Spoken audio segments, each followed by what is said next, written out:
ये कहानी शुरू होती है बहुत से भेड़ों को दिखाते हुए जो एक लोहे की कांच से लोहा निकालने का काम कर रहे थे। तभी उनके पास एक टाइगर आता है जिसका नाम है टाइलोंग। वो इनसे कहता है, जाओ जाकर बता दो अपने वॉरियर को कि टाइलोंग वापस आ गया है और वो भी पहले से बहुत ज्यादा ताकतवर बनके। अब सीन कट होता है और हमें ड्रैगन वॉरियर पू जो कि एक पांडा है उसका गांव दिखाया जाता है। पू अपने गांव और गांव वालों की हिफाजत करता है, इसीलिए तो यहाँ पर सब चैन से रहते हैं और पू की वजह से ही उसके गाँव के सभी लोग बहुत ज्यादा खुश हैं। यहाँ मास्टर शिफू पू से मिलने के लिए आते हैं जिन्होंने उसे कुंफू सिखाकर ड्रैगन वॉरियर बनाया था। वो उसे कह रहे थे कि पू अब तुम्हारे ड्रैगन वॉरियर बनने के दिन खत्म हो गए हैं, वक्त आ गया है कि तुम्हें इस शहर के लिए किसी और को ड्रैगन वॉरियर चुनना होगा। जबकि पू को खुद मेडिटेशन करके अपने अंदर की पावर्स को बाहर निकालना होगा, यदि उसे अपनी स्पिरिचुअलिटी पे ध्यान देना होगा। ये सब बातें तो उसके दिमाग में बैठ ही नहीं रही थी। वो मास्टर से कहता है नहीं, वो खुद ही ड्रैगन वॉरियर रहना चाहता है। लेकिन यहाँ पर मास्टर शिफू से साफ साफ कह देते हैं कि पू तुम्हें मेडिटेशन ही करना होगी, क्योंकि हमारे ग्रैंड मास्टर भी यही चाहते थे और इसी वजह से उन्होंने अपनी स्टिक तुम्हें दी थी। ना चाहते हुए भी पू को उनकी बात माननी पड़ती है और अब मास्टर शिफू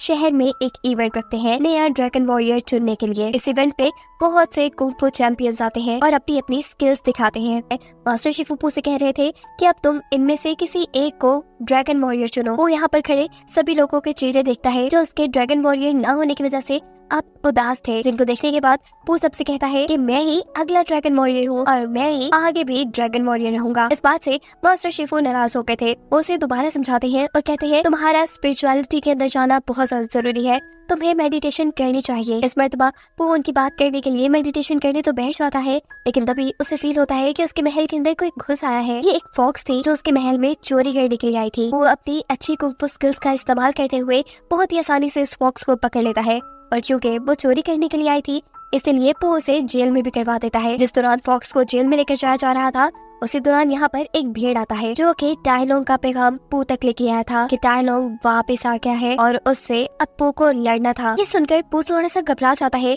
क्योंकि टाइलोंग को तो उसने खुद मारा था, ऐसा कैसे हो सकता है कि वो वापस आ गया। फॉक्स जो यहाँ से दूर जा रही थी वो पू से कहती है कि तुम्हें पैरों के निशान का पीछा करना चाहिए, शायद उससे तुम्हें कोई हिंट मिल जाए। फॉक्स को तो अब जेल में डाल दिया गया था लेकिन पू के दिमाग में उसी की बातें चल रही थी, इसलिए अब पू उसी लोहे की कान के पास जाता है जहाँ टाइलोंग आया था। वो नोटिस करता है कि टाइलोंग के पाँव अचानक से छोटे छोटे पाँवों में बदल गए थे और ये चीज उसे और भी ज्यादा कंफ्यूज कर देती है। और इसी मिस्ट्री का पता चलाने के लिए अब वो जेल में फॉक्स के पास आता है। वो अब फॉक्स से सवाल कहता है कि आखिर वो पाँव के निशान इतने छोटे कैसे हुए, तुम्हें क्या पता है, तुम क्या बता सकते हो। जिसके जवाब में फॉक्स कहती है कि जिसे तुम टाइलोंग समझ रहे हो वो असल में टाइलोंग है ही नहीं, वो एक लिजर्ड है, एक कमीलियन जो अपना रूप किसी में भी बदल सकती है और अब उसका प्लान है कि वो इस सारी दुनिया को तबाह करके यहाँ पर हुकूमत करेगी। फॉक्स पू को ये भी बताती है कि वो जानती है कि कमीलियन कहाँ रहती है। वो उसे कमीलियन का पता बताने को कहता है, लेकिन यहाँ पे फॉक्स कहते हैं कि इसमें तो तुम्हारा फायदा है, मेरा क्या फायदा होगा, मैं तो जेल में बंद हूँ। वो समझ गया था कि वो भी इस जेल से निकलना चाह रही है। वो उसे जेल से निकलवा लेता है और अब ये दोनों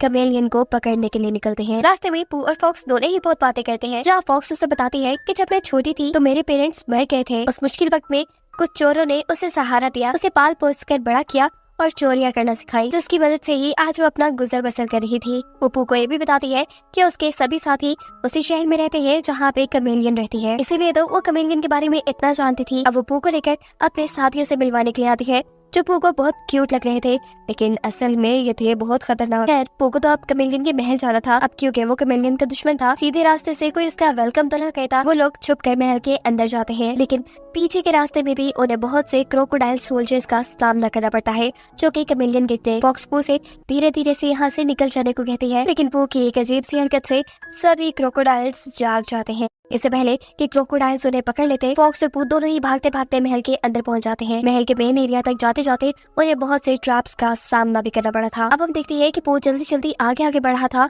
और फॉक्स पीछे ही रह गई थी। तभी अचानक पू के ऊपर एक बड़ा सा लोहे का पिंजरा गिर जाता है। फॉक्स ये देखकर परेशान हो जाती है। वो जब पू के ऊपर से ये पिंजरा उठाने की कोशिश करती है तो ये पिंजरा भारी होने की वजह से वो नहीं उठा पा रही थी।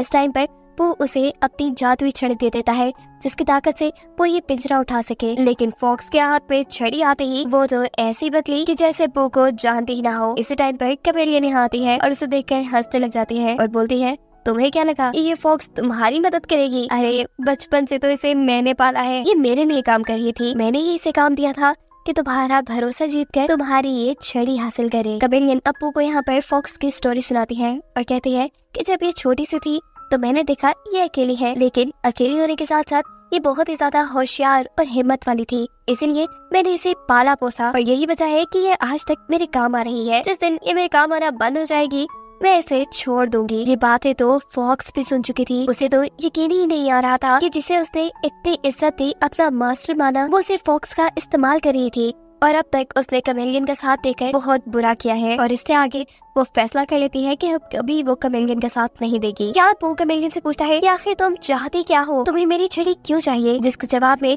कमेलियन बताती है कि एक वक्त था जब मैं भी कुंग-फू सीखना चाहती थी। मैं कुंग-फू के हर मास्टर के पास गई, लेकिन किसी ने मुझे कुंग-फू नहीं सिखाया, क्योंकि हर कोई इसे ये कह देता था कि वो बहुत छोटी और कमजोर है। और इस सब के चलते उसे इतना गुस्सा आया कि उसने ब्लैक मैजिक सीख लिया और उसका मैजिक इतना पावरफुल है कि वो किसी का भी रूप ले सकती है। वो मुझसे कहती है कि मैं किसी का भी भेस तो ले सकती हूँ, लेकिन अभी भी मुझ पे कमी है। मैं उनके भेस में उन जितनी ताकतवर नहीं होती। उन जितनी ताकतवर होने के लिए मुझे उन्हीं की ताकतें चाहिए, इसीलिए मुझे तुम्हारी छड़ी चाहिए थी। मैं जानती हूँ कि तुम्हारी छड़ी कोई आम छड़ी नहीं है, अगर इसके साथ किसी की ताकतें मिला दी जाए तो ये सोल्स की दुनिया का रास्ता खोल देगी और मैं वही रास्ता खोल के सभी मरे हुए कुंग-फू मास्टर्स के सोल को दुनिया में लाना चाहती हूँ और उनकी पावर्स लेकर बहुत ताकतवर बनना चाहती हूँ। कमेलियन की ये सारी बातें सुनकर पू को बहुत ज्यादा गुस्सा आ रहा था। वो अब पिंजरा तोड़ने की भी कोशिश करता है, लेकिन नाकाम रहता है। उसको इतना कोशिश करते देखकर कमेलियन उसे बताती है कि इस पिंजरे को मैंने अपने मैजिक से बनाया है और ये इतनी आसानी से नहीं टूटने वाला। ये सुनते ही पू का दिमाग चलता है और वो पिंजरे के बजाय अपने नीचे की जमीन को ही तोड़ देता है, जहाँ नीचे वाले फ्लोर पे उसका सामना होता है कमेलियन के बहुत से सोल्जर्स से, जो एक साथ ही पू के ऊपर अटैक कर देते हैं और पू अपनी कुंग-फू स्किल से बड़ी आसानी से उन सबको हराते हुए वहाँ से बाहर निकल आता है। पू जैसे ही अब महल से बाहर निकला, हम देखते हैं कि वहाँ पे फॉक्स भी आ गई। फॉक्स के हाथ में पू की छड़ी भी थी। वो पू से कहते हैं, मुझे माफ कर दो, मुझे तुम्हें धोखा नहीं देना चाहिए था, तुम्हारी छड़ी उस बुरी कमेलियन को नहीं देनी चाहिए थी। वो अब उससे छड़ी लेने के लिए आगे बढ़ता है, लेकिन तभी पीछे से असल फॉक्स आ जाती है और पू से कहती है, नहीं वो असली फॉक्स नहीं है, तुम उससे दूर हट जाओ। लेकिन इतने में पू तो छड़ी को टच कर चुका था। छड़ी को टच करते ही पू की सारी ताकतें और छड़ी की ताकतें मिल चुकी थी, जिन ताकतों को अपने मैजिक के जरिए कमेलियन अपनी बॉडी के अंदर एब्सॉर्ब कर लेती है और इन्हीं ताकतों के जरिए तो वो सोल्स की दुनिया का दरवाजा खोल सकती थी। इन पावर्स को लेने के बाद कमेलियन पू को वहाँ से उठाती है और अपने महल से नीचे फेंक देती है। उसका महल किसी टॉवर की तरह लंबा था और पू बहुत ऊंचाई से नीचे गिर रहा था। इससे पहले कि पू नीचे गिरकर मर जाता, उसे कोई संभाल लेता है और ये थे पू के दोनों डैड, एक उसके पाना डैड और एक उसके वो डैड जिन्होंने उसे हमेशा पाला था। वो हैरानी मन से पूछता है कि आप लोग को मेरा कैसे पता चला, आप लोग यहाँ कैसे आए? जिस पर वो कहते हैं कि हमें तुम्हारी परेशानी हो रही थी, इसलिए हम तुम्हें ढूंढते ढूंढते यहाँ आ गए। वो यहाँ पर अपने डैड को बताता है कि इस तरह कमेलियन ने धोखा देकर उससे उसकी छड़ी ले ली है। सारी कहानी सुनने के बाद कि दोनों अंदाजा लगाते हैं कि कमेलियन बहुत ज्यादा ताकतवर है, उससे लड़ने में पू की जान को भी खतरा हो सकता है, इसीलिए वो पू को उससे ना लड़ने को कहते हैं। लेकिन पू फैसला कर चुका था कि उसने जो गलती की है वो उसे सुधारेगा, वो अपने स्टिक को वापस हासिल करके ही रहेगा। यहाँ हम देखते हैं कि कमेलियन पू की ताकतों और उसकी छड़ी की ताकतों का इस्तेमाल करते हुए सोल्स की दुनिया का दरवाजा भी खोल चुकी थी और उसने सोल की दुनिया से सबसे पहले टाई लॉन्ग को वहाँ से बुलाया था। उसके हाथ ही वो उसकी सारी ताकतें ले लेती है और यहाँ पर टाई लॉन्ग उससे पूछता है कि तुम्हारे हाथ में जो छड़ी है, मैं जानता हूँ ये पू की है,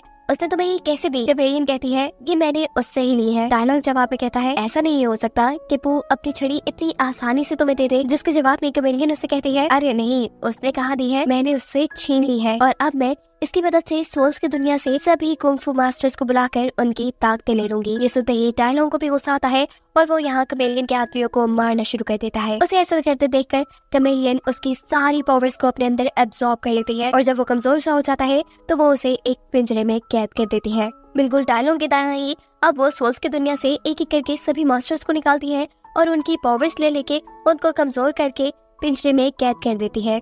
यहाँ दूसरी तरफ हमें दिखाया जाता है कि पू कमेलियन से लड़ने के लिए आ रहा था और इस दौरान उसके सामने फॉक्स आती है जो उससे कहती है कि मैं सुधर चुकी हूँ, मुझे माफ कर दो। लेकिन पू उसकी कोई बात नहीं सुनना चाह रहा था। पू को तो उस पे एतबार ही नहीं था। जिस पर पू कहती है कि मुझे पता चल गया है कि कमेलियन बुरी है और उससे लड़ने में मैं तुम्हारा साथ देना चाहती हूँ। सीन कट होकर दिखाया जाता है कि पू अब कमेलियन के महल पे पहुंच चुका था। यहाँ पर वो कमेलियन को बातों में लगा ले और अचानक ही उसके ऊपर किसी बड़ी सी लोहे की चीज से हमला होता है। ये हमला उसके ऊपर फॉक्स ने किया था और इस हमले की वजह से कमेलियन को बहुत ज्यादा गुस्सा आ गया था और वो इस गुस्से में अपनी सारी जादुई ताकतों का इस्तेमाल करते हुए अपने आप को एक बहुत बड़े से मॉन्स्टर के अंदर चेंज करती है। उन सभी मास्टर्स की ताकतों को कंबाइन करते हुए जिनको उसने सोल्स की दुनिया से निकाला था, उसके इस भयानक रूप से भी पो और फॉक्स डर नहीं रहे थे। अब कमेलियन अपने आप को पो की तरह ही एक बहुत बड़े पांडा में बदल लेती है।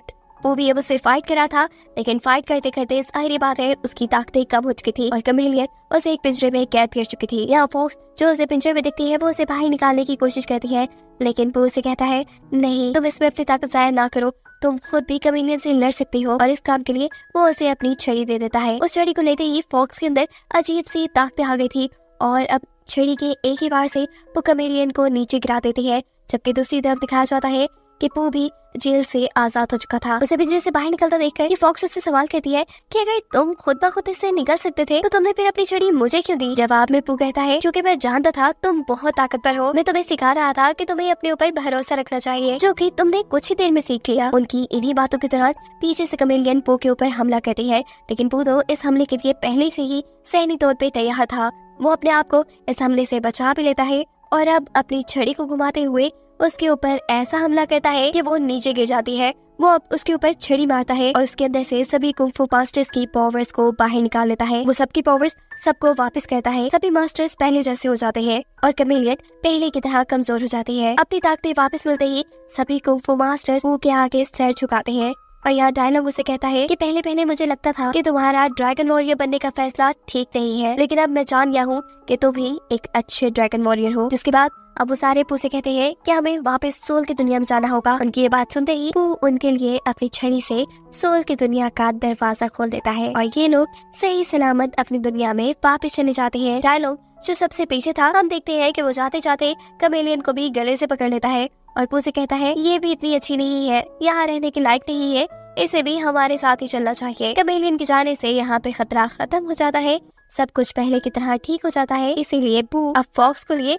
दोबारा से अपने गांव में आ जाता है। उसने अब फैसला किया है कि वो मास्टर शिफू के कहने पर मेडिटेशन करेगा, जबकि उसकी जगह उसने अब एक नए ड्रैगन वॉरियर को चुन लिया था जो कोई और नहीं बल्कि फॉक्स ही थी। मास्टर शिफू भी उसका फैसला मान चुके थे। उसके बाद दिखाया जाता है कि पू के 4 दोस्त जो उसके गांव से बाहर गए हुए थे वो भी उसके गांव में वापस आ जाते हैं और वो फॉक्स को ड्रैगन वॉरियर बनने की ट्रेनिंग देते हैं। वो अपनी मेडिटेशन करता है और इसी सब के साथ ये कहानी यहाँ खत्म हो जाती है।